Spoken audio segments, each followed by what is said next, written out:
क्या आपने हाल ही में कोई बड़ा प्रॉफिट कमाया? वो शानदार एहसास था, है ना?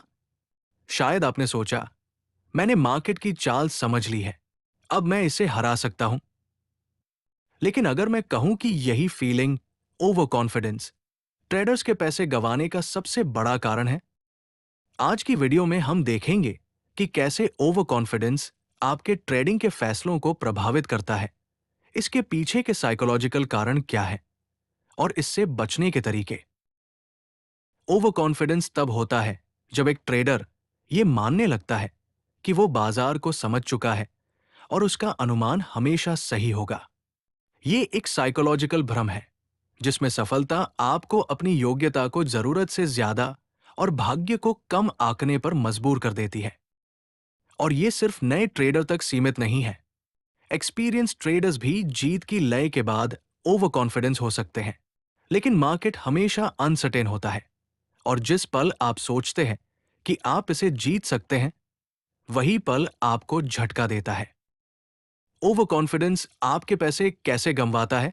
सबसे पहले, यह आपको जोखिम नहीं दिखने देता। आप बड़े और बड़े ट्रेड्स लेने लगते हैं, ये मानकर कि वे पिछले ट्रेड्स की तरह सफल होंगे। इसे एस्केलेशन ऑफ कमिटमेंट कहा जाता है। दूसरा, यह आपके दिमाग को वहां पैटर्न देखने पर मजबूर करता है जहां कोई पैटर्न नहीं है।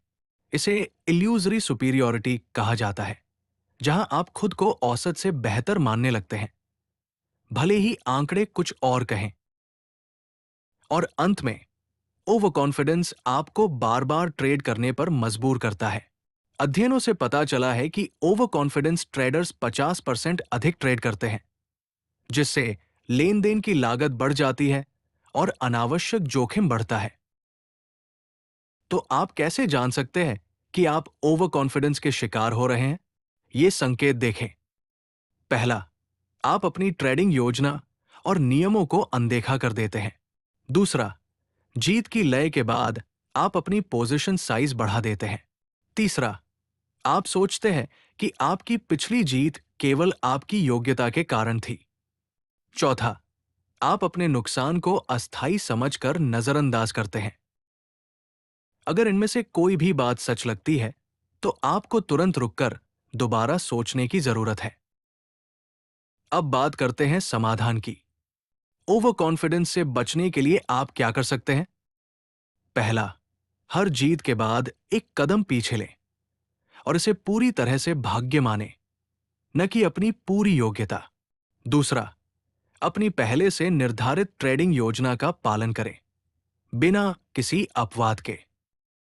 तीसरा, पोजीशन साइज पर सीमाएं तय करें और भावनाओं के आधार पर ट्रेड न करें। चौथा, एक ट्रेडिंग जर्नल रखें जिसमें आप अपनी जीत और गलतियों को निष्पक्ष रूप से लिखें। और सबसे महत्वपूर्ण बात, मार्केट को आपके अहंकार से कोई फर्क नहीं पड़ता। विनम्रता ही आपकी सबसे बड़ी ताकत है।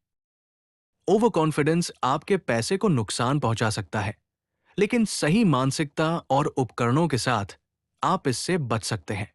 अगर इस वीडियो ने आपको आपकी ट्रेडिंग आदतों के बारे में कुछ सिखाया है, तो इसे लाइक करें और किसी ऐसे व्यक्ति के साथ शेयर करें जिसे ये जानने की जरूरत है। साइकोलॉजी से जुड़ी और जानकारी के लिए सब्सक्राइब करें। और याद रखें, बाजार में मानसिकता उतनी ही महत्वपूर्ण है जितनी रणनीति।